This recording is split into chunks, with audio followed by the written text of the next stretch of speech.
Hello, coronavirus Porsche people. So we got done cleaning up the surrounding area here.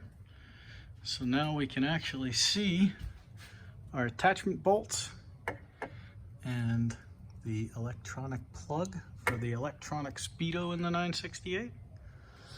So it's all cleaned up, and it's amazing how beautiful some of the aluminum components are. The suspension components in these and the 993s and the 964 to some degree, they really clean up and look beautiful. It's amazing that, or it's unfortunate, Porsche didn't have a better way to kind of let people see all of that.